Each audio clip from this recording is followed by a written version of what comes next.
미국 이자율이 올라서 따라 오르는 게 아니라 이쪽 나라들의 특정한 문제가 생겨가지고 그런 식으로 벌어지면 달러는 되게 강세되거든요. 그렇다고 보면 장기 금리가 뭐 그렇게 내려올 일도 별로 없어 보이고 환율이 약세가 되는 게 맞아? 저는 거기에 큰 의심을 가지고 있어요. 장기 금리가 약세가 되지 않으면 단기 금리도 지금 내려오는 사이클이 다 끝나가는데 거기서 금리가 하방 쪽으로 내려갈 룸이 너무 없어 보이는 거예요. 최소한 글로벌 달러는 이제까지 얘기해왔던 것처럼 약세 쪽에 더 무게가 있다. 이렇게 얘기하기는 저는 굉장히 어렵다.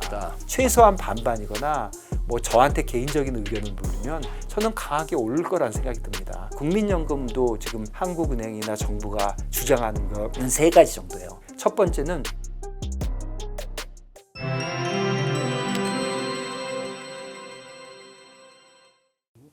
연말 분위기 좀 이렇게 너무 차분하고 옛날에 비하면 예. 뭐 식당이나 뭐는 할 것 없이 되는 데는 되고 예. 안 되는 데는 진짜 안쓰러울 정도로 지금 예. 힘들어하고 있는데 미국은 어떻던가요? 거기도 양극화 심각한 것 같습니다. 양극화요? 예, 뭐 전 세계가 네. 양극화가 되고 자산 가격은 계속 올라가고 네. 그다음에 뭐 AI 관련돼서 빅테크나 테크놀로지는 계속 발달을 하고 뭐 그러다 보니까 또 주식도 오르고 뭐 이런 식으로 가면 양극화가 아무래도 일어나잖아요. 그 있는 사람은 양극화가, 더 예, 뭐 좀 있는 사람은 더 좋아졌고 이게 뭐 한국뿐 아니라 네. 전 세계적으로 미국도 계속적으로 양극화가 일어나고 있는 것 같아요. 양극화. 예. 그 뭐 시장 바뀌어서 한때 화제가 됐습니다만 그런 거는 뭐 체감하시기는 좀 그랬죠. 뭐 맘단이 뭐 그런 것보다 정치적인 것보다 요즘은 그야말로 양극화가 일어나고 AI가 어떤 결과를 가져올지 모르고 그런 상황에서 주식도 오르고 주식은 오르는데 개인들의 생활은 점점 나빠지고 뭐 그런 쪽으로 가는 게 이제 추세의 뭐 시작이라고 봐야 될까요? 네. 예, 앞으로도 좀 더 가는 게 아닌가 싶습니다. 이게 잠시 현상이 아니라 네. 부동산도 우리나라만 오르는 게 아니거든요. 예. 전 세계적으로 오르기 때문에 추세적으로 그런 일이 계속 벌어지고 있는 것 같아요. 대표님 오늘 뭐 크게 짚어볼 거는 다들 뭐 내년 가서 달러가 다시 우리 금년 연초에 경험했던 것처럼 사실 금년 한 상반기 동안에 펼쳐졌던 달러 약세가 거의 역대급이었는데 네. 과거 이렇게 달러 하락폭을 보면은 참 수십 년 만의 일이었다 할 정도였는데 그러고 나서 이제 7월 이후로 좀 이렇게 또 상승세로 돌아와서 내년 전망을 갖고 팽팽하게 갈리더라고요. 네. 달러 약세가 예. 재개된다 쪽하고 그렇지 않을 걸 쪽이 있는데 그러면서 어제 CPI도 조금 논란이 있고 네. 오늘 BOJ가 있었는데 다들 뭐 생각했던 것과는 좀 책대로 안 가고 네. 어디 CPI 먼저 언급 좀 봐주세요. 예, CPI 뭐 다들 아시겠지만 뭐 숫자 자체는 뭐 2021년 이후에 예. 제일 뭐 낮은 숫자가 나온 거니까 네. 내년에 기준금리 인하를 하는 게 이제 뭐 거의 컨펌이 돼가는 쪽으로 그래서 지금 시장의 프라이싱은 뭐 1월 달에도 한 25% 정도 내릴 가능성이 있다고 보는 거고 연준이요? 예, 1월 달에도 지금 뭐 프라이싱은 1월 달에도 한 번 더 내릴 수도 있다. 지금 그렇게 얘기하는 확률이 25% 정도. 25%. 25% 정도. 동결이 오히려 예, 75%. 75고. 그래서 어쨌든 1사분 그러니까 상반기에 한 번, 하반기에 한 번은 지금 내리는 걸로 풀로 프라이스 돼 있고. 네네.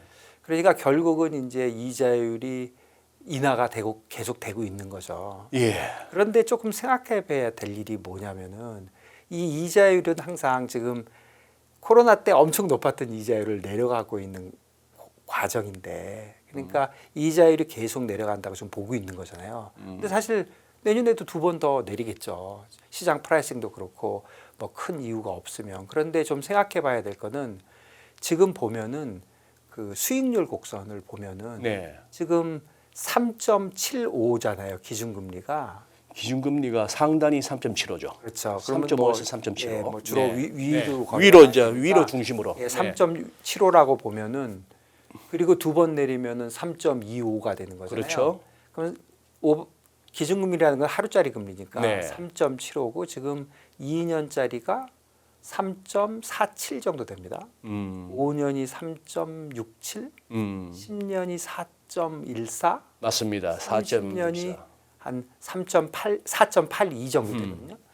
지금 그런 그림인데 1년 후에 포워드를 생각해 보면, 그러니까 지금부터 이자율 이 모든 것들이 다 시장 예상대로 간다고 치면, 네. 그러면 이런 수익률 곡선이 1년 후에는 시간이 지나니까 바뀌게 되잖아요. 예. 그 1년 후를 한번 상상을 해보면 1년 후에 지금 시장 예상대로 하루짜리 금리가 3.25면 2년짜리 금리는 지금 현재가 3.47이면은 3.75가 3.25까지 내려왔다 이렇게 가니까 이거 평균이라고 보면은 예. 그때 가면 3.47이 좀 내려오거든요. 그렇겠죠. 계산해 보면 예. 그러면 정확하게 보면 뭐 모르겠지만 3.4 정도 될 것 같습니다. 그러면 3.25, 3.4, 2년물이 예, 3.4. 3.4, 5년물이 3.6, 어. 10년물이 4.1, 30년이 4.8.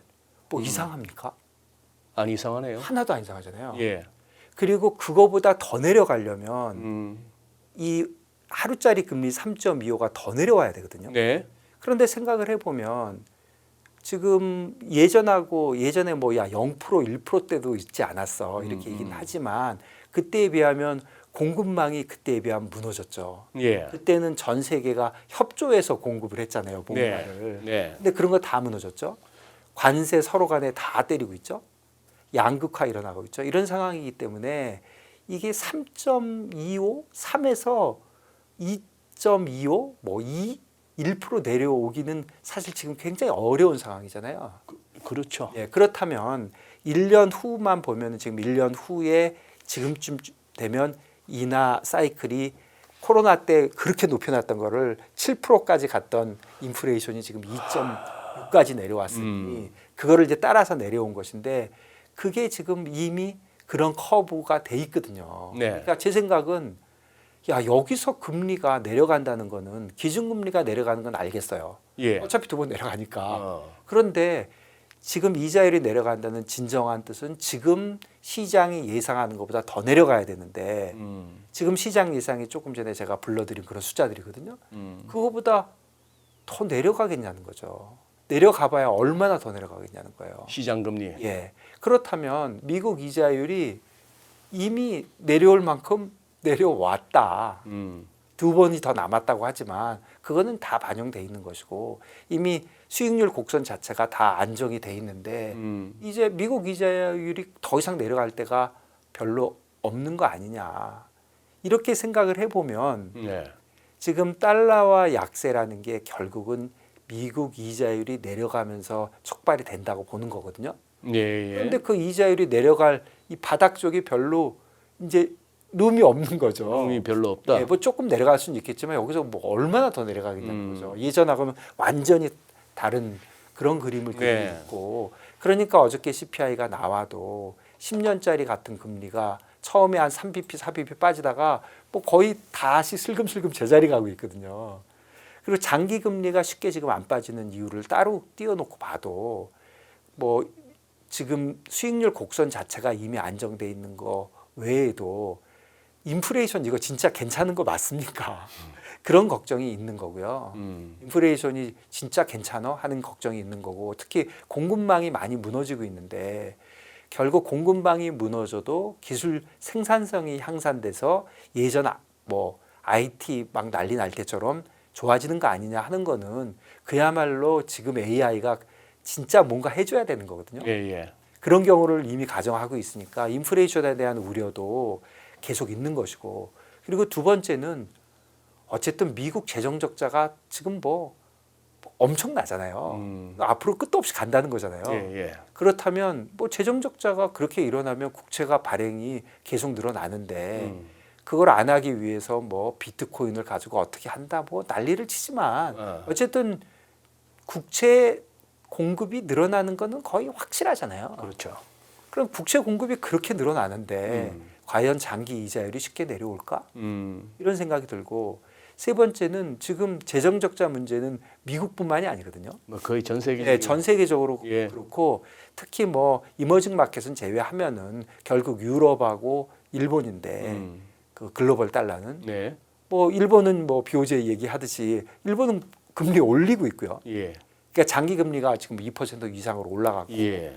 지금 분투나 길투도 그러니까 독일 국채나 영국 국채도 지금 뭐 어저께도 거의 안 내렸어요. 예. 그러니까 결국은 유럽에서의 장기 금리, 일본에서의 장기 금리가 굉장히 비슷한 이유로 올라가게 되면 그러면 미국보다도 그쪽이 만일에 더 오르게 되면 예. 그러면 뭐 유럽과 일본의 이자율이 높으니까 달러가 약세되는 거 아니냐. 달러가 안 내려와도 그쪽이 올라가니까. 그런데 예전에 생각해 보시면 영국의 길트나 이런 것들이 문제가 돼갖고 이자율이 막 올라가잖아요. 네. 그러면 달러가 강세됐습니다. 그랬죠. 예. 시장 불안이. 대부분 그렇죠. 대부분 미국 이자율이 올라서 따라 오르는 게 아니라 그렇습니다. 그쪽 나라들의 특정한 문제가 생겨가지고 그런 식으로 벌어지면 달러는 되게 강세되거든요. 예. 그렇다고 보면 장기 금리가 뭐 그렇게 내려올 일도 별로 없어 보이고 또 그쪽 금리가 오르면 미국 금리도 안 내려올 것이고 그렇다면은 환율이 과연 약세가 되는 게 맞아? 저는 거기에 큰 의심을 가지고 있어요. 지금 말씀해 주신 대로 달러가 글로벌리 강세 약세가 팽팽하게 맞선다고 하지만 저는 여기서는 약세가 될 요인이 있느냐. 특히 장기 금리가 약세가 되지 않으면 단기 금리도 지금 내려오는 사이클이 다 끝나가는데 여기서 금리가 하방 쪽으로 뭐 내려갈 룸이 너무 없어 보이는 거예요. 예. 내려간다 해봐야 예. 뭐 10년짜리 기준으로 뭐 4% 밑으로 이주면 거의 못 가잖아요. 네. 어떤 일이 벌어져도. 그러니까 그런 어려움이 있다. 좀 그런 생각이 듭니다. 아니 근데 트럼프 대통령은 얼마 전에 무슨 인터뷰 과정에서 내년에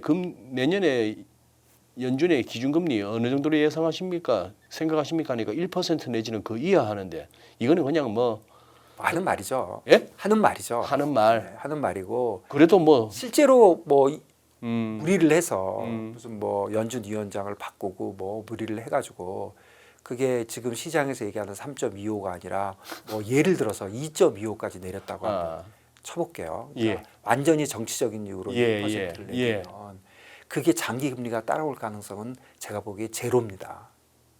단기 금리를 그렇게 내려버리면 그러면 오히려 장기 금리는 인플레이션 우려 때문에 더 올라가지 내려올 가능성은 거의 없고 예. 환율도 예. 단기 금리를 그런 식으로 억지로 내려버리면 네. 실질 금리는 올라갈 것이고 네. 그러면 만만치 않은 거죠. 단기 금리가 물론 환율에 영향을 주기도 하지만 실질 금리가 더 준다고 봐야 되거든요. 그렇다고 보면 미국이 글쎄요. 그런 경우에도 쉽게 달러가 약세가 되지는 않을 것이다. 그리고 트럼프가 진짜 그렇게 할 거라고는 생각 안 하지만 진짜 무리를 해서 그런 식으로 단기 금리를 내려도 장기 금리는 꿈쩍도 안 할 것이다.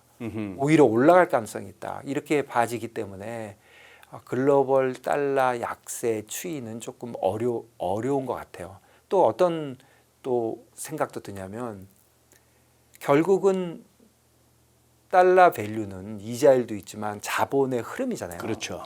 그러니까 이자율이 내려오면은 기본적으로 주식 같은 게 좋아져서 리스크 온 분위기가 되고 리스크 온 분위기가 되면 야 미국만 오르는 거야 다른 나라는 더 오르겠지 이머징 마켓은 더 오를 거야 아무래도 변화폭이 크니까 그러면 그쪽으로 자금이 이동이 가고 그래서 리스크 온 현상이 일어나면서 달러가 약세가 될 것이야 이렇게 생각하는 것인데 그 부분도 생각을 해보면 만만치가 않은 게 지금 리스크 온 분위기로 갔어요. 네.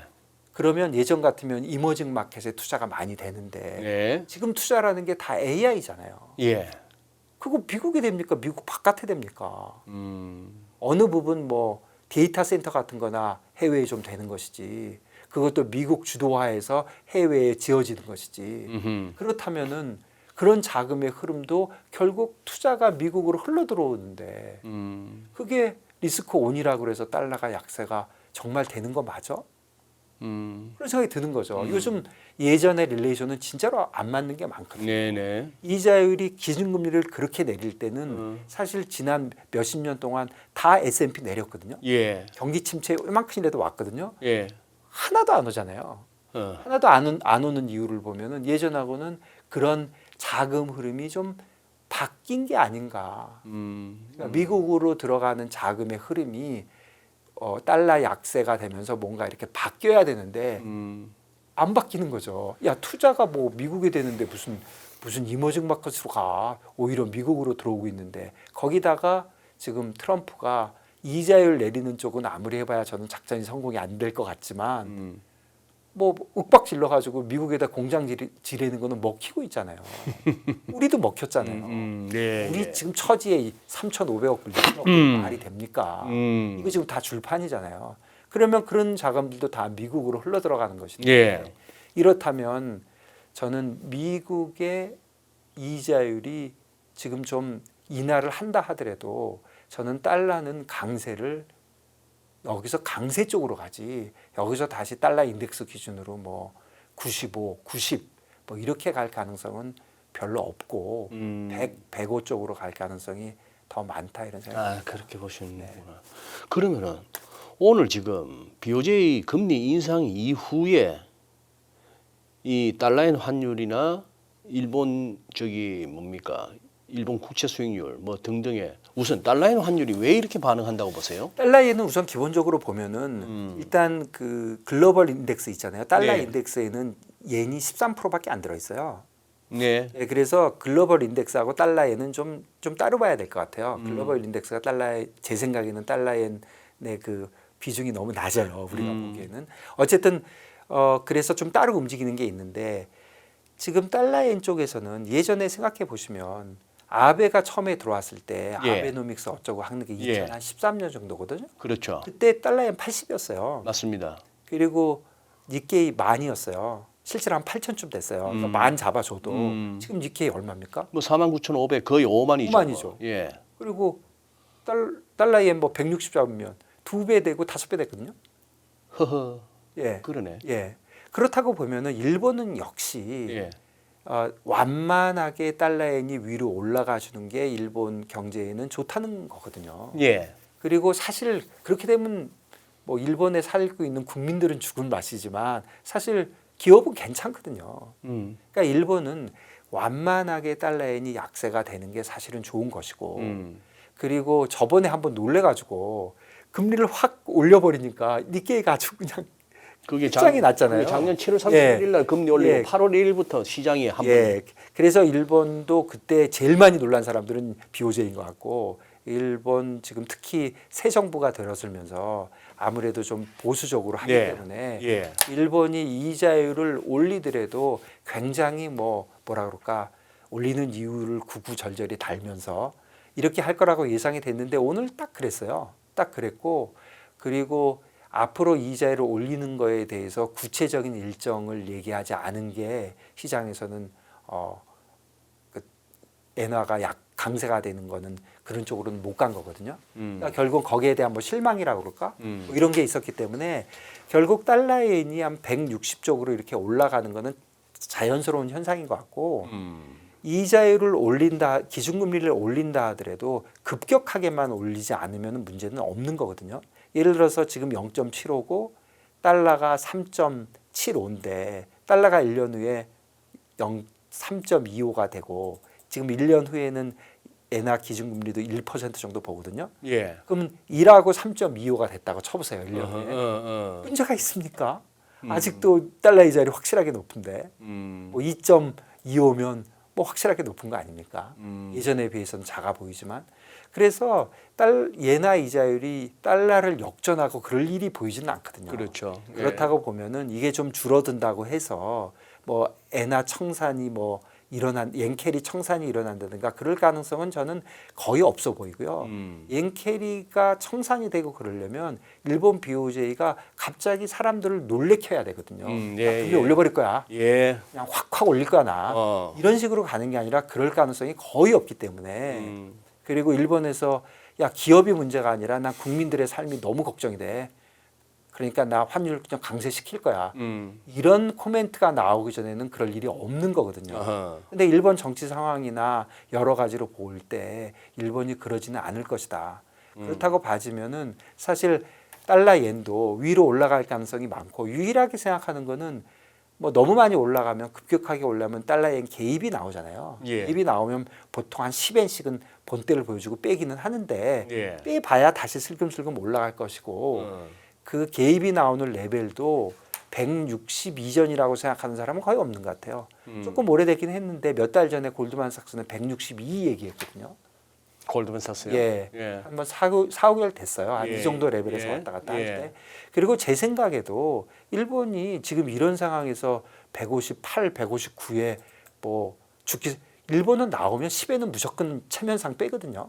160에 나오면 150까지는 뺄 거예요. 개입을 하면. 예, 하면은 그렇게 빼놔야 또 다시 올라가는 거 생각하면은 뭐 한국은행 개입하듯이 1원 빼고 뭐 10원 빼고 이러진 않거든요. 10엔이면 우리나라로 보면 거의 100원 빼는 거거든요. 예. 그러니까 그 정도는 뺀다고 보면은 달러엔 쪽은 그런 쪽에서 조금 뭐 위로 올라가는데 조금 이렇게 무서움이 있을 수 있지만 옌 캐리 트레이드가 청산되는 거 그거는 사실 무시무시한 일인데 그런 거는 당분간 좀 잊어버리고 있어도 되는 게 아닌가. 그렇다면 달러 쪽에 그런 요인을 보더라도 또 우리 원화하고 또 관계가 있는 예나 쪽을 보더라도 최소한 글로벌 달러는 이제까지 얘기해왔던 것처럼 약세 쪽에 더 무게가 있다.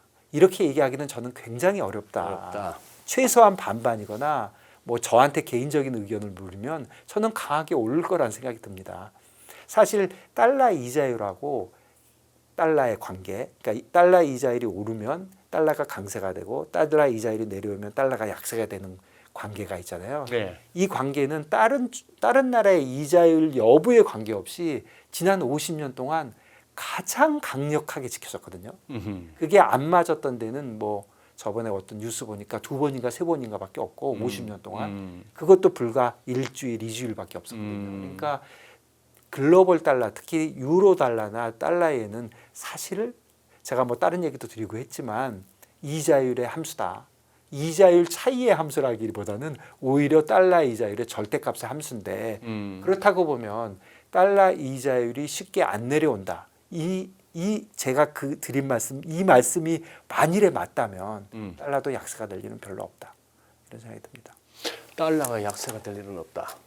BOJ가 금리를 올렸음에도 불구하고 엔화가 강세로 가는 것이 아니라 오히려 더 약세로 가고 달러의 환율이 이렇게 157엔까지 지금 이게 155엔 근방에서 놀던 놈이 이렇게 돼버리니까 지금 N1이 BOJ를 모멘텀으로 삼아서 이게 950원을 여느냐 마느냐 했던 게 지금 이게 오히려 우리 달러 환율이 상대적으로 덜 올라서 N1은 지금 940원 됐습니다. 하루 만에 10원이 빠졌거든요.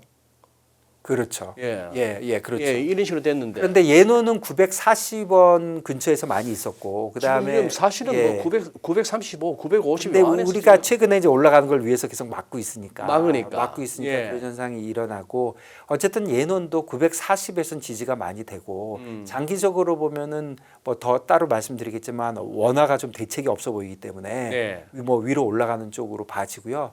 그다음에 더 지금 엔화는 그런 여러 가지 이슈가 최근에 있었으니까 유로를 보시면 유로원 1,700 지금 30원 정도 그렇습니다. 되죠? 예, 유로원 740원 정도 됐는데 유로원 장난 아니죠. 이거는 30년 전 레벨이거든요. 본 적이 없는 뭐 1995년 그때 얘기거든요. 그러니까 지금 원화가 상대적으로 워낙 뭐 약세가 돼 있는 거는 맞고요. 예나하고 비교해도 예나도 지금 940원 오늘 됐다고 하지만 내년 정도 지나가면은 그것도 위쪽의 가능성이 더 많지 않나. 근데 뭐 예원이나 유로원은 지금 글로벌 달러보다는 원화의 움직임이 중요하니까 일단 원화의 달러 원도 사실 뭐니 해도 뭐 원화가 독자적으로 따로 갈 수는 없는 거거든요. 그러니까 글로벌 달러에 따라가니까 달러 그 흐름이 중요한데 그 흐름 자체가 그렇게 약세로 보이지는 않는다. 이게 뭐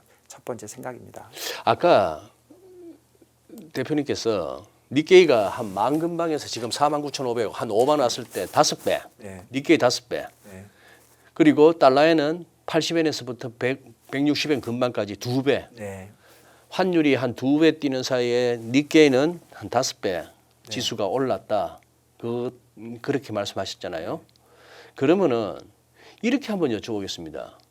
지금 우리가 환율이 이렇게 뭐 상승 내지는 이렇게 강보합을 유지하는 와중에 우리는 금년에 2,300에서 4,000까지 4,200까지 네. 왔습니다. 코스피가. 네.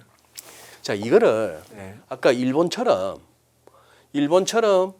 통화가 약세를 되면서 그것이 수출 기업들한테 좀 도움이 되기도 하고 뭐 등등의 이유로 해서 증시도 올라가고 하는 일본 케이스하고 흔히 하는 말로 달러 환율은 막 겁나게 오르고 우리처럼 오르는 것도 아니고 N처럼 오르는 것도 아니고 무슨 수직 상승 로켓처럼 날아가서 돈 가치는 똥값이 되고 그러면서 또 주가 지수를 볼 것 같으면 뭐 환율 이상으로 올라가는 케이스가 또 베네수엘라 케이스도 있습니다. 네. 지금 우리는 그래도 일본 케이스에 가깝다고 봐야 되나요? 예, 아니 뭐 그렇게 급격하게 될 것 같지는 않고요. 제 생각에는 우리가 뭐 이렇게 특별히 망가진 건 아니니까 뭐 베네수엘라까지 하는 거는 좀 과한 것 같고 다만 일본하고는 어느 정도 비슷한 면도 있죠. 예를 들어서 지금 뭐 주가가 4천 정도 와 있으니까 네. 주가 5천에 달러원 1,700 이상합니까? 1,600? 좀 낮게 보면 1,600 이상한가요? 저는 뭐 별로 이상해 보이지 않는데요.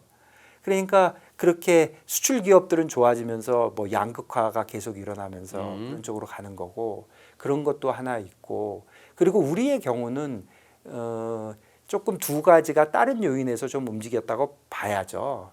그 주식은 아무래도 그 주주 환원이라든가 이런 쪽에 뭐 상법 개선 이런 정책 것들이 기대감이 컸죠. 확실히 있었거든요. 예. 그러니까 그게 이제 상당히 올려준 게 있고 또 달러원 쪽에서는 뭐니 해도 대미 무역 협상 예. 거기서 제가 보기에는 한마디로 얘기하면 대미 무역 협상의 결과는 나쁘지 않았어요. 좋았지만 달러원 시장 환율만 보면은 최악의 선택이거든요. 사실 선택은 세 가지였다고 저는 생각해요. 관세, 비관세 장벽, 그리고 대미 투자. 세 개를 다 막을 수는 없는데 관세 엄청 잘 막았고 비관세 장벽 거의 철통 방어했잖아요. 그리고 사실은 대미 투자에서는 완전히 하란 대로 다 한 거잖아요.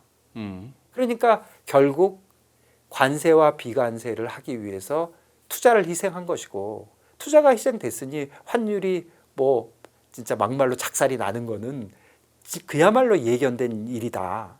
저는 그렇게 생각을 합니다. 그래서 저희가 4월 달에 대미 투자 협상이 뭔가 야 미국이 만만치 않게 나오겠지 했을 때가 1,350원이었거든요. 네. 그래가지고 협상이 일어나면서 이런 결과가 나왔을 때 지금 1,480원을 갔으니 130원이 올랐거든요. 예. 아직 시작도 안 했어요. 왜 그러냐면 지금 달러의 수급은 괜찮아요. 수출도 잘 되고 대미 투자 아직 시작도 안 했어요. 뭐 서학개미가 나간다고 하지만 네. 뭐 그렇게 지금 달러 수급이 나쁘지가 않아요. 그러니까 최근에 한국은행이 진짜 제가 보기에 매일같이 개입하고 있거든요. 한국은행 외에는 달러 파는 사람이 아무도 없을 정도인데 그럼에도 불구하고 외환보유고가 많이 줄고 있지 않는 이유는 워낙 지금 수출도 잘 되고 지금 현재의 수급은 달러 공급이 확실하게 우위인 것 같아요. 그러나 모든 수요가 이렇게 많은 이유는 앞으로가 문제라는 거죠. 앞으로가 뭐 너무 많은 돈이 필요하니까 개인도 기업도 정부도 지금 그런 이슈니까 제가 그냥 단순 무식하게 생각하면 야 이런 게 일어난 상태에 130원 올랐거든요. 그러면 실제로 발생을 하면 또 그만큼 오른다고 보면 그러면 1,480원에 130원이면 1,610원이잖아요. 그러면 1,600원. 그러면 1,350원에서 1,600원이면 뭐 한 20% 오른 거거든요. 이 정도 변화에 환율이 20% 변한 건데 그럴 수 있는 거 아닌가? 왜 그러냐면 그야말로 큰 프레임이 하나 변한 거거든요. 자본이 해외로 나가는 게 지금 기정사실화됐잖아요. 네. 그러니까 그 정도의 큰 변화라면 경제가 특별히 우리가 미국보다 잘 나가거나 못 나가거나 뭐 이런 거를 다 그냥 적당하다고 보면 그 변화 하나로만도 환율이 20% 정도 변하는 게 이상한가? 지금 10% 정도 변한 거거든요. 예. 그런데 10%더 변하는 게 이상한가? 이게 다 결정이 됐는데 앞으로 잘 매너지가 돼가지고 그런 일이 현실적으로 안 벌어질까? 현실적으로 무조건 벌어집니다. 예. 지금 이미 결정이 났어요. 방법이 없기 때문에 현실적으로 달러가 이제 진짜 모자라게 되고 한국은행이 개입을 하게 되면 외환보유고가 팍팍 줄어들고 그런 게 시장에서 앞으로 보일 텐데 그런 거 보일 때 달러원이 견뎌낼 수 있냐. 그래서 결국은 두 가지가 좀 따로따로 가는데 우리나라 기업들이 좀 괜찮다고 생각합니다. 그리고 미국 주식도 저는 괜찮다고 생각해요. 그럼 미국 주식이 계속 레코드 하이로 올라가면 그럼 우리나라 주식이 따라 올라갈 것이고 그러면 뭐 5천 될 것 같아요. 5천이 됐을 때 만일에 1년 후에 5천이 된다고 하면 그때 환율이 주식이 좋아지고 그랬으니까 바이 코리아가 돼가지고 환율이 다시 1,400원, 1,300원 될까?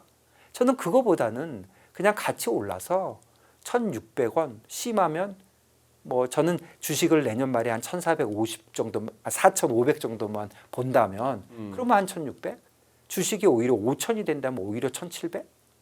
그래서 지금 환율이 오르는 거에 대해서 사람들이 이게 원달러가 오르는 거에 대해서 이게 뭔가 뭐 단기적인 뭔가 잘못된 그렇게 인식을 한다면 저는 과연 그런가? 저는 큰 게 변한 것 같거든요. 다시 좀 구체적으로 생각을 해보면 달러원이 사실 최근에 지난 한 달? 뭐 12월 달에 들면서 제가 보기에는 한국은행이 매일 팔아요. 네. 매일 팔면 뭐합니까? 다시 다 올라가고. 예. 한번 차트를 보시면 예. 한 4원에서 5원을 뭐 하루다가 멀다 하고 한번 내려와요. 어떤 미친 사람이 비싸게 그러니까 달러를 파는데 개인이나 기업은 비싸게 팔고 싶잖아요. 예. 한국은행은 크게 달라요. 이분들은 싸게 팔고 싶어요. 내리고 싶으니까. 음. 그러니까 나 같으면 팔다가 잘 따라오네 그러면 도망을 가는데 한국은행은 내려가면서 팔아야 되잖아요. 낮춰야 되니까. 그러니까 사실 한국은행이 파는 건지 뭐 일반 기업이 파는 건지 쉽게 구분이 되거든요.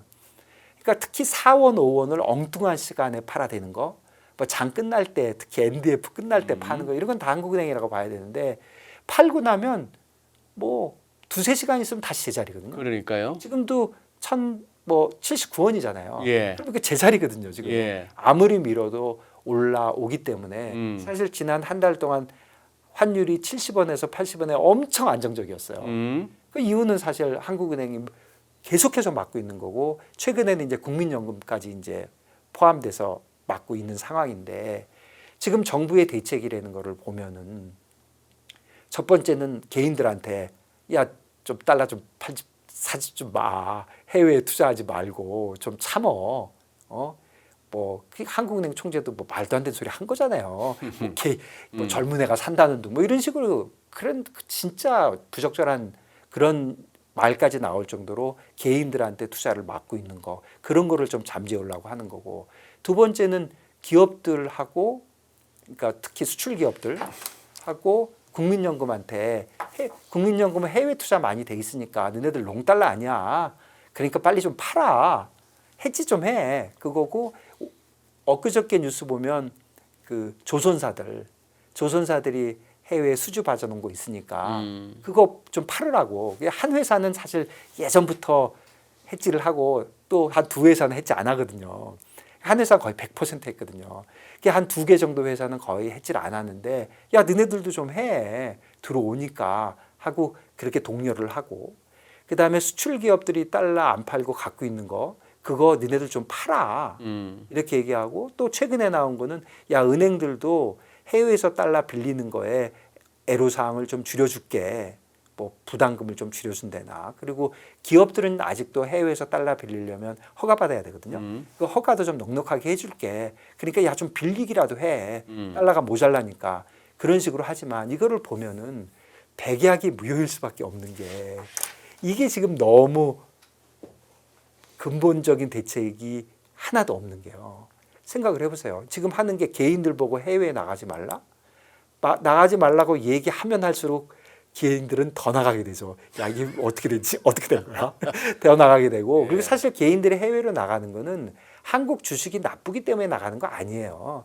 작년, 재작년에는 한국 주식이 나빠서 해외에 나가는 거라고 했지만 금년은 우리나라 주식이 우주 최강이잖아요.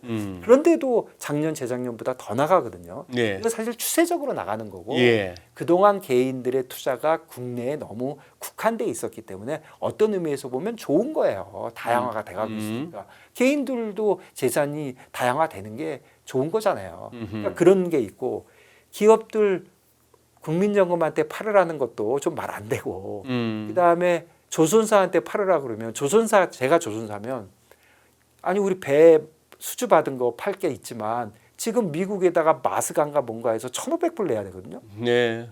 그게 다 뭡니까? 그게 숏 포지션이잖아요.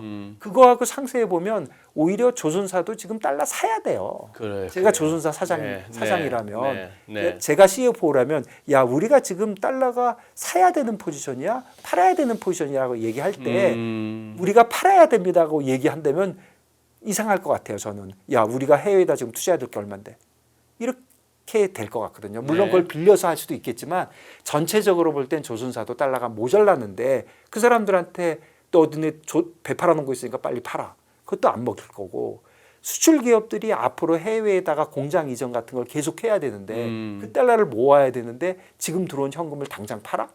워낙 쓸 일도 없는데 누가 팔겠습니까? 그리고 은행들도 쓸 데도 없는데 계속 달러 빌리라 그러면 그 빌려가지고 어디다 쓸 거예요. 그러니까 결국은 정부의 대책이라는 게 물론 근본적인 대책을 만들기 어려움은 알겠지만 지금 나온 대책들이 그야말로 백약이 무효한 정책들밖에 없다. 이런 거를 저만 파악하는 것이 아니라 국내에 있는 모든 참가자들, 해외에 있는 모든 외국인들이 다 파악을 하고 있잖아요. 그러니까 진짜 처음에는 한 20원 정도 내려오면 살까? 그러니까 1,450원 정도면 사볼까 하고 기다리는 사람도 안 내려오네? 그러니까 1,460원으로 올라가고 야 안 내려와. 야 70원에도 사. 개입 나와주면 그냥 사. 누가 팔아주겠어. 그리고 개입 저거 계속 나온다는 보장 있어? 이렇게 되는 분위기가 되니까 시장이 백약이 무효다. 지금 그런 상황인 것 같습니다. 뭐 항상 하기 좋은 말로 인터벤션이 아니고 개입이 아니고 스무딩 오퍼레이션이다. 이 얘기는 참 많이들 들었는데 속도 조절을 위한. 네.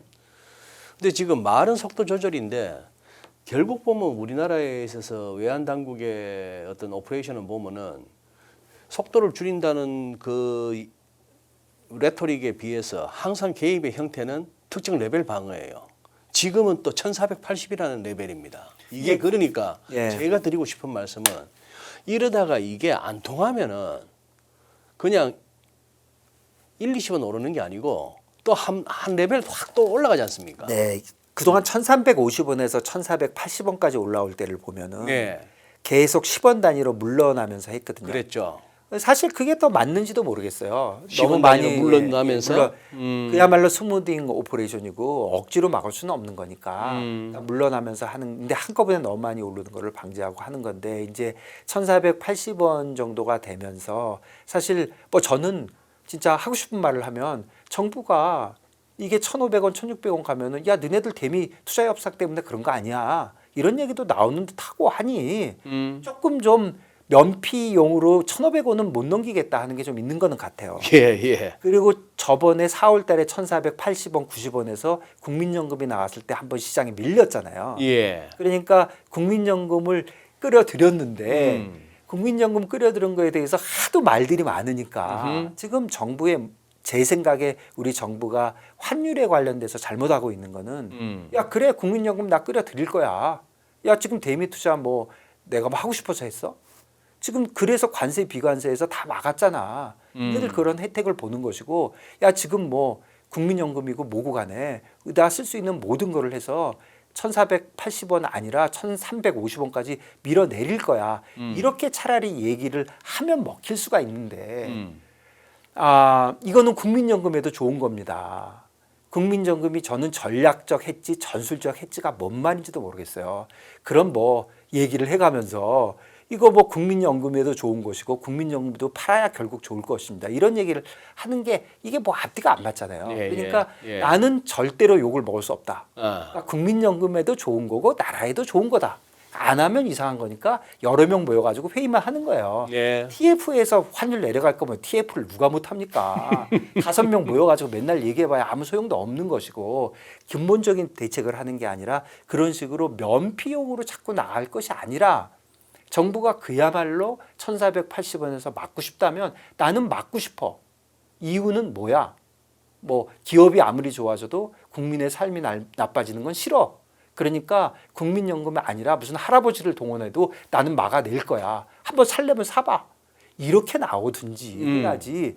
이렇게 하는 게 국민연금에도 좋고 우리나라 펀더멘털로 볼 때 1,300원이 가고 이거는 안 통합니다. 이거는 벌써 해외 자본 유출이 지금 물꼬가 튀었기 때문에 이거는 안 통하는데 그야말로 구시대적 발상을 하고 있는 거죠. 그러니까 책임지는 자세를 해야 되는데 한번 얘기했다. 뭐 국민연금이 결정하는 거지 우리가 결정하는 거 아니야. 그래? 국민연금은 바보야? 아니 국민연금이 지금 해지를 한다고 하더라도 가만히 있으면 1,500원에서 할 수 있는데 왜 1,480원에서 해야 돼요? 내가 국민연금에 CF 보면 내가 정부 눈치를 안 보면 야 그래 해지하는 거 좋아. 마음에 들어. 이번에 하자. 그런데 야 근데 우리가 왜 1,480원 해야 돼? 야 2달만 기다리면 1,550원에 할 수 있는데 우리가 무슨 바보야? 당연히 그렇게 되는 거잖아요. 국민연금에 결과적으로 30년 후에 원달러가 어디 있을지는 제가 모르겠지만 당장 봐도 국민연금에 100% 이익으로 일하는 건 아니거든요. 네. 한 레벨에 지금 맡고 있는다는 거를 얘기한다면 그러면 기한 국민연금을 나왔으니까 국민연금도 지금 한국은행이나 정부가 주장하는 거는 3가지 정도예요. 국민연금이 달러원에서 달러를 팔 수 있는 조치는 첫 번째는 해외 재산을 판다. 그래서 그 현금으로 시장에다 갖다 판다. 확실하죠. 이거 효과 있습니다. 이거는 있겠죠. 분명히 내려와요. 두 번째는 기존에 했던 거를 언젠가는 팔을 테니 지금 좀 미리 좀 팔아놔라. 쉽게 얘기해서 선물안으로 파는 거예요. 선물안으로 팔면은 뭐 잘 아시겠지만 우리나라는 아직도 외환 규제가 있어서 기업들이 외화를 빌리지 못하거든요. 네. 그리고 은행들은 빌릴 수는 있지만 파는데 제한이 있어요. 예. 자유롭게 못 팔기 때문에 누군가 달러를 보유하고 있어야지만 선물안을 팔면 그거를 산 사람이 갖고 있는 현물화를 파는 거거든요. 지금은 먹힙니다. 왜 그러냐면 사람들이 아직 현물안이 있기 때문에. 그렇지만 이거는 효과가 첫 번째 거보다 확실하게 떨어지는 게 시간이 지나서 현물안을 갖고 있는 사람이 줄어들잖아요.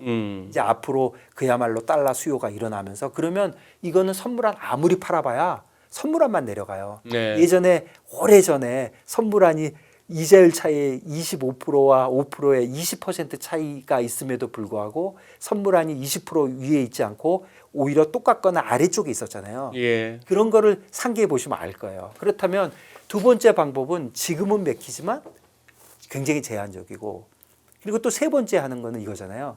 야 새로 살 거를 시장에서 사지 말고 한국은행이 스왑을 해줄게. 그거는 제가 보기에 거의 효과 없어요. 왜 그러냐면 국민연금이 한국은행 시장에서 달러를 사게 되면 결국 모자라기 때문에 한국은행이 팔아줘야 되거든요. 그래서 외환보유가 주는 거 마찬가지예요. 그거를 시장에서 안 하고 뒷방에서 해봐야 똑같거든요. 그래서 외환보유가 줄어드는 건 마찬가지고 그러니까 첫 번째 해외 자산을 갖다 판다. 이런 효과가 있지만 그거를 못하고 있는 거를 해지한다? 상당히 제한적이고 지금은 먹히지만 시간이 갈수록 안 먹힐 것이고 선물안만 내려오는 거죠. 현물안 안 내려가고 세 번째 방법은 아예 효과가 없는 것이고 그러면 국민연금을 동원하는 것도 그렇게 만만치가 않은데 지금 거기에 너무 몰입돼 있고 그것도 국민연금을 이용을 하면 오히려 그거를 이용해서 과감하게 의지를 보여줘야 되는 것인데 의지를 보인다는 면에서는 오히려 이거는 국민연금도 좋은 거야. 국민연금이 판단할 거야. 그런 태도로 가서는 제가 보기에는 원달러 못 맞습니다. 지금 이제 대표님 우리 이렇잖아요. 예를 들어서 입에서 구취가 입에서 냄새가 나요. 네. 조금만 뭐 있으면은 또 그래서 뭐 양치질도 하든지 가글을 하든지 하면서 왜 자꾸 입에서 냄새가 나지 해서 그렇게 하는데 이 몸에 염증이 있는 사람이거나 아니면 위장이 이렇게 상한 사람은 당연히 입에서 냄새가 난단 말입니다. 네. 이걸 갖다 양치질이나 가글로는 해결되는 게 아니거든요. 그럼요. 예. 제 얘기는 맨날 이 어떤 국민연금하고 외환 수합을 해서 국민연금이 시장에서 살 달러를 하느니 뭐 이렇게 해주고 뭐 일반인들은 얼핏 듣기에는 직관적으로 다가오기보다도 또 이렇게 그림을 그려가면서 이해를 해야 되거나 아니면은 정권사들 불러놓고 미국 주식 투자자 보호 차원에서 너무 그 뭐 광고하지 말고 무슨 뭐 혜택 줄라 하지 마 이런 거는 제가 봤을 때 맨날 가글이고 양치질이에요. 그건 심하죠. 가글 정도가 아니라. 가글 정도도 그게 아니고 그냥 괜히 그냥 침만 틱틱 뱉어내고 있는데. 일단 기본적으로 틀린 말을 하는 거잖아요. 그런데 자꾸 돈 들고 나가려 하는 주변의 부자들한테 물어보면은 왜 나가려 하는데 하면 물어보면 지금 싱가포르이 더글더글한 거 아닙니까? 한국 사람들로, 그렇죠. 한국 부자들로 이 세금 못 견디겠다는 거예요. 대한민국에서. 그러니까 근본적인 거를 한번 네. 정리를 한번 네. 해볼게요. 근본적인 걸 정리를 해보면 결국 기업과 개인과 정부인데 예. 제일 결정타는 기업 맞습니다. 기업이 그러면 왜 달러가 많이 필요하냐? 생산 기지를 해외로 옮기는 거죠. 네. 이유가 뭐든 간에. 그러니까. 이유를 준다면 노동 비용이 안정이 돼 있지가 않잖아요. 예. 그러니까 그리고 그다음에 와중에 트럼프 아저씨가 쌩 난리를 치니까 두 가지 이유로 생산 기지를 옮기는 것인데 생산 기지를 옮기는 거는 사실 굉장히 큰 효과가 있어요. 달러 원에는. 첫 번째는 생산 기지를 옮기기 위해서 생산 기지를 만드는 데 드는 돈이 100원이다. 그러면 그 100원도 문제지만 예. 생산 기지가 해외로 이전돼 버리잖아요. 그래서 여기서 예를 들어서 100달러어치를 만들어서 미국에 판다고 쳐보세요. 예. 예전에 비포 애프터를 해보면 비포에는 그게 한국에 생산 기지가 있으면 그 100달러가 서울에 들어가고 다 원화로 바뀌죠. 예. 그래서 90원은 그 생산 원가로 들어가고 10원은 자기 기업 이익으로 남고 이런 게 해외로 가면 최소한 그 90원, 90달러 뭐 그거는 해외에서 비용이 들었으니까 바뀔 일이 없어요. 그렇죠. 바뀌어봐야 10달러만 바뀌는 거예요. 그래요. 그것도 기업이 가져와야 바뀌는 거고. 예. 그러니까 생산 기지를 옮길 때 그 돈뿐만이 아니라 거기서 앞으로 100년 동안 들어올 돈이 안 들어오는 거거든요. 예. 그러니까 엄청난 일이에요. 네.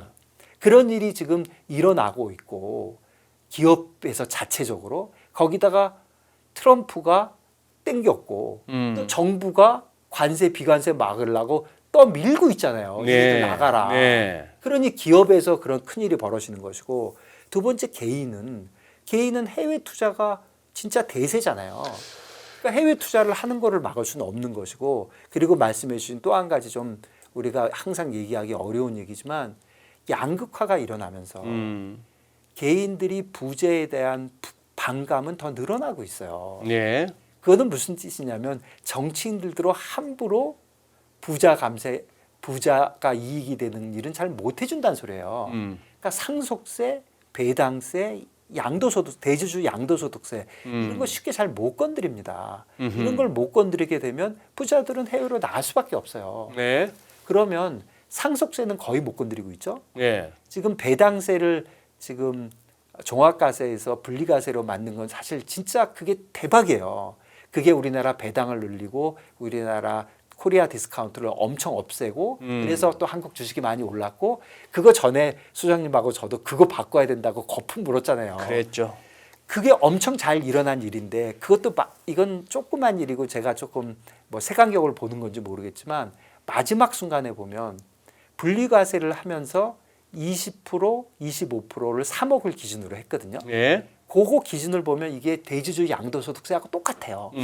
그러니까 대주주 니네들 봐봐. 니네들이 배당을 하거나 배당을 안 하면 주가가 올라간다고 가정을 할 때 어떻게 하거나 니네들 못 빠져나가 이제는. 그러니까 예전에는 배당을 하면 50%씩 뺏어갔지만 이제 양도소득하고 똑같다니까. 그러니까 괜히 주식을 팔아가지고 너네 그 지분율 없애갖고 그 지키기 어려우니 똑같으니까 그냥 배당으로 해. 그만큼은 세금 내야지. 이렇게 되니까 배당이 늘어날 것이고 그러니까 우리나라 주가가 좋아질 것이다. 이건데 다 좋아요. 너무 네. 좋은데 네. 마지막에 살짝 예. 50억이 넘으면 예. 30%로 바뀌었잖아요. 그러니까 뭐 5%밖에 차이 아니에요. 어? 그러니까 뭐 그거 저 지방세까지 하면은 27하고 뭐 5%에 10%니까 뭐 얼마인가 5.5인가 그 정도밖에 차이가 아니까 별거 아닌 것 같지만 그게 50억 이상이거든요. 3억 이상만 돼도 개인하고 아무 관계 없어요. 1년에 3억 이상 벌기 쉽지가 않잖아요.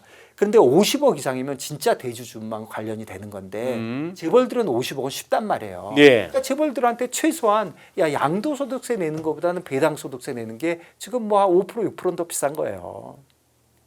그런데 그게 마지막에 들어오게 그 진짜 라스트 미닛에 들어왔잖아요. 그것도 보면은 야 부자들 너무 좋게 해주는 거 아니야? 그러니까 그냥 조금 들어간 거거든요. 제가 보기에는 이게 저는 별거 아닌 것 같지만 앞으로에 있을 거에 대한 힌트인 것 같아요. 뭔가 개인들이 해외로 나가는 돈에 대해서 뭔가 제한을 두려고 할 때 부자 감세 이슈 때문에 그렇게 쉽게 하지 못한다. 우리나라 사회가 합의하기 굉장히 어렵다. 특히 양극화가 더 일어나면 네. 부자들은 점점 부자가 돼가기 때문에 이런 거에 대한 합의가 굉장히 어렵다. 그러면 다시 제자리로 돌아가면 기업이 결정타를 했고요. 그 다음에 개인도 그렇고 뭐 정부는 얘기할 것도 없어요. 뭐 3,500억 불, 2,000억 불, 6,000억 불 택도 없습니다. 우리나라 규모에 너무 커요. 그러니까 처음부터 배를 찢어야 되는데 저는 그 분할 지급 있잖아요. 네. 분할 지급을 가지고 굉장히 잘한 것처럼 정부는 얘기하지만 저는 최악의 선택이라고 생각해요. 오늘 내라 그러면 어차피 못 내거든요. 예. 왜 안 보이고 4,300억인데 무슨 3,500억 어떻게 냅니까? 그렇죠. 그런데요. 제가 10년 동안 나눠서 낼까요? 어. 이건 내겠다는 거잖아요. 낼 방법을 찾아낸 거잖아요. 이게 저는 굉장히 나쁘게 봐요. 그걸 갖고 굉장히 좋게 얘기했지만 이거는 최악의 선택을 한 것이다. 저는 달러원 시장만 보면 그렇다면 세 가지 쪽에 진짜 대책이 없거든요. 그러면 제가 이 정도 얘기하면 다 똑같은 질문하세요. 그럼 이 대책을 한번 얘기해봐. 그렇게 비난만 하지 말고. 예. 저는 어떻게 생각하냐면요. 이거를 해결하는 거는 가격입니다. 가격? 예, 환율이요. 음. 환율이 1,480원이 있으니까 달러를 다 저렇게 사는 거죠. 하하. 환율이 1,700원이 되잖아요. 음. 그럼 사람들이 생각해봐요. 야, 이 1,700원인데도 꼭 기업은 해외로 나가는 게 맞아? 개인도 야 1,700원인데 한국 주식 안 사고 미국 주식 사는 게 맞아? 이런 생각을 한다고요. 결국은 지금은 정책이나 이런 게 아니라 가격으로 해결을 해야 되거든요. 그러면 결국 환율이 올라가면 해결이 됩니다. 네. 그게 어딘지는 저도 모르겠지만 최소한 1,600원은 될 것 같고 그냥 단순 무식하게 야 뉴스에 지금 130원이 올랐으니 팩트에 130원이 오르면 1,600원이에요.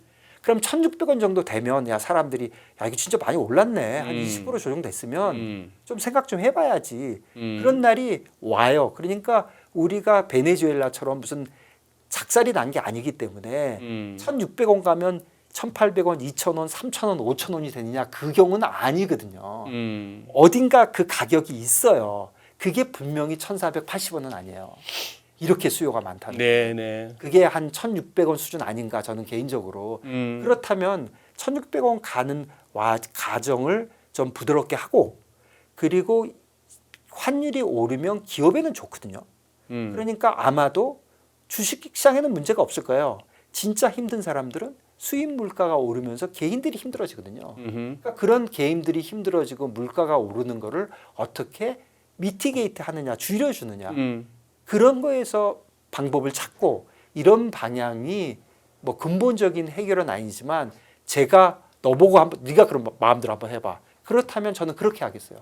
이렇게 하는 것이 아까 처음에 말씀하신 대로 억지로 막다가 어느 날 아이씨 나 몰라. 나 이제 더 이상 못해.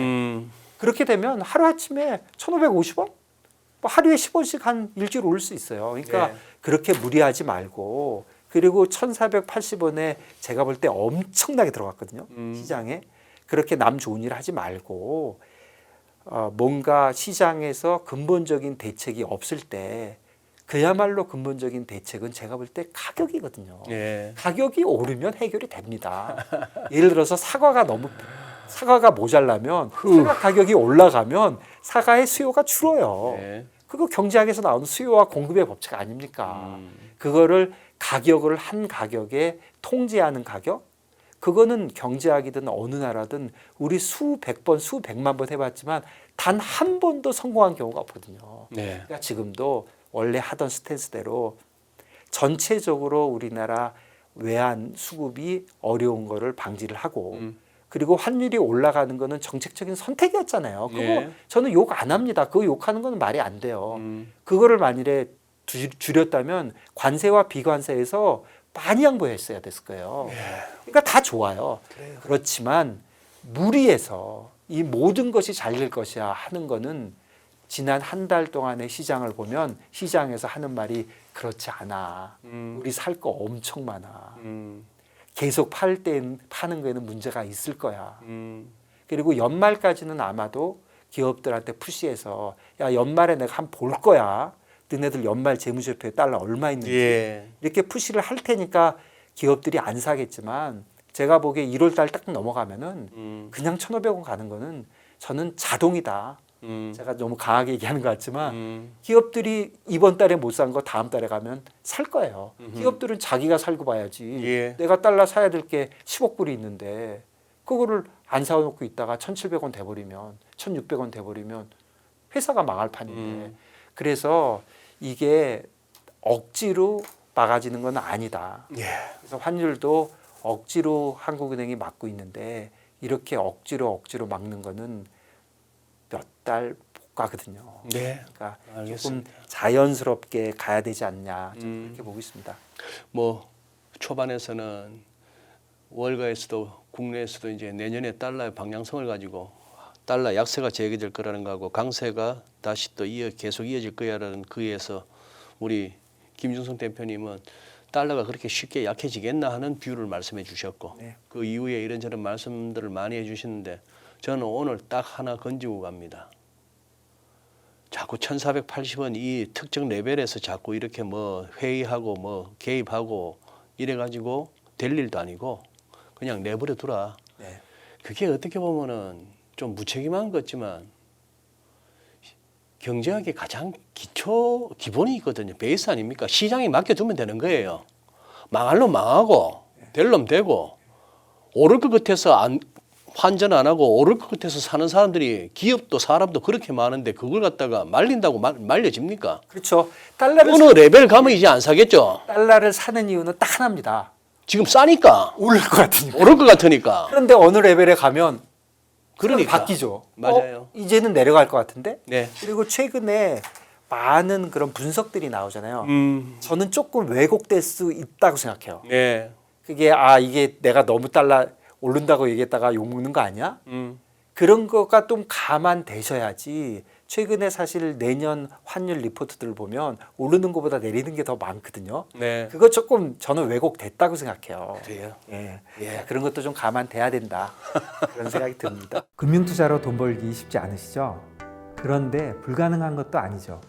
글로벌 IB 트레이더의 눈으로 본 더 넓은 금융의 세계, 그들의 투자의 기술 정말 궁금하지 않으십니까? 여러분들을 응원합니다.